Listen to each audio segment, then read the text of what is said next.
Salam, Assalamualaikum warahmatullahi wabarakatuh. Om Swastiastu, Namo Buddhaya, salam kebajikan. Salam sejahtera untuk kita semua. Perkenalkan, nama saya Angelina Uti dengan NIM 2214201016. Saya semester 2 dengan kelas A1. Saya mahasiswa aktif dari Universitas Pembangunan Indonesia Manado.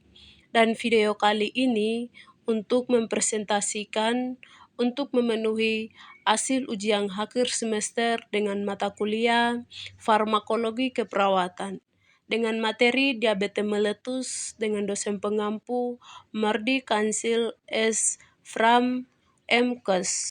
Kita melangkah pada pembahasan. A. Definisi diabetes meletus. Diabetes meletus meliputi adalah suatu kumpulan gejala yang timbul pada seseorang yang disebabkan oleh karena adanya peningkatan kadar glukosa darah akibat kekurangan insulin baik absolut maupun relatif dalam.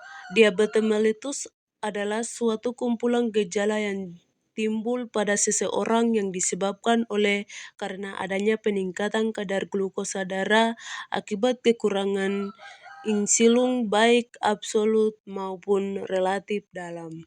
Berikut ini beberapa penyebab dari penyakit diabetes meletus. Yang pertama, diabetes meletus tipe 1. A. Faktor-faktor.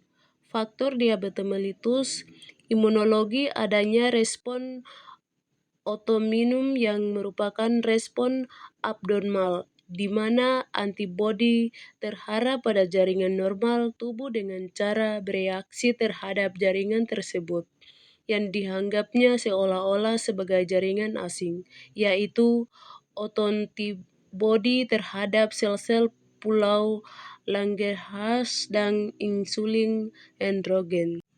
B. Faktor lingkungan. Faktor lingkungan virus atau toksin tertentu dapat memicu proses autoimun yang menimbulkan destruksi. Yang kedua adalah diabetes mellitus tipe 2. Mekanisme yang tepat dan menyebabkan resistensi insulin dan gangguan sekresi insulin pada diabetes mellitus tipe 2 masih belum diketahui.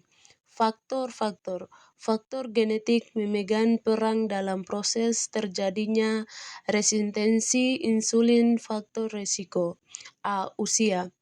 Usia resistensi insulin cenderung meningkat pada usia di atas 65 tahun. Sekitar 90% dari kasus diabetes mellitus yang didapati adalah diabetes mellitus tipe 2.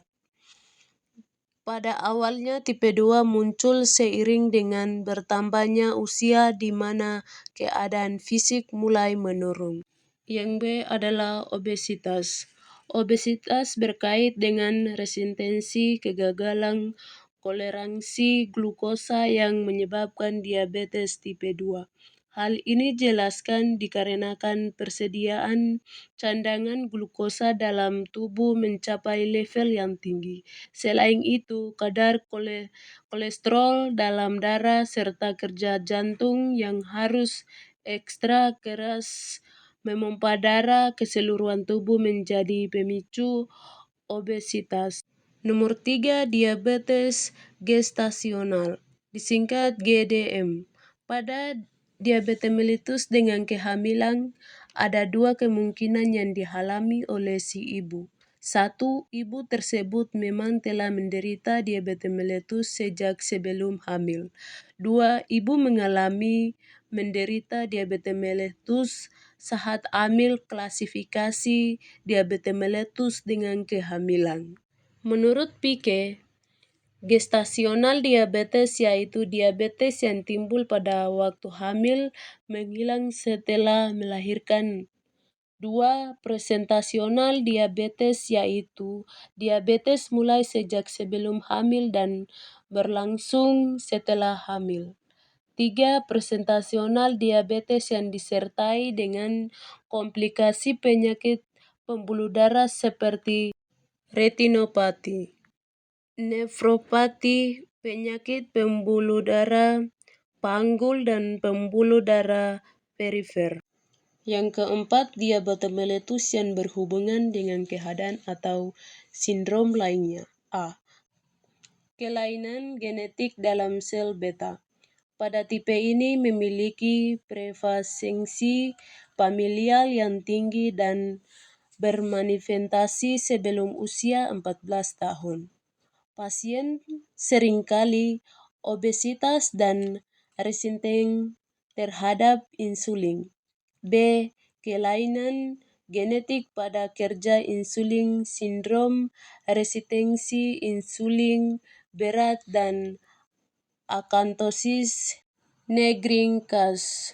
C. Penyakit endokrin seperti sindrom Cushing dan akromegalit, obat-obat yang bersifat toksis terhadap sel-sel beta. E. Infeksi. Yang bagian C, tanda dan gejala. Tanda awal yang dapat diketahui bahwa seseorang menderita diabetes mellitus atau kencing manis, yaitu dilihat langsung dari efek meningkatkan kadar gula darah, di mana peningkatan kadar gula dalam darah pencarian nilai normal 160 sampai 180 mg.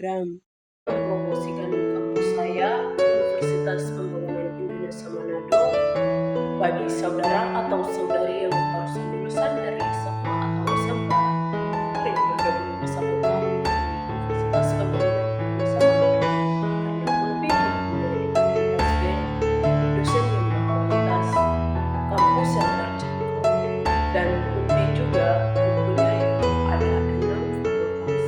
Yang pertama, Fakultas Teknik, dan yang kedua Fakultas Hukum, yang ketiga Fakultas Bahasa dan Sastra, dan fakultas keempat adalah Pertanian, dan yang kelima adalah Fakultas Ilmu Sosial dan Ilmu Politik, dan yang keenam adalah Fakultas Kedokteran. Bagi saudara atau saudari yang ingin bergabung bersama kami akan menunggu di Universitas Pembangunan Indonesia Manado. Dan Anda yang menonton, jangan lupa like, komen, dan subscribe. Terima kasih.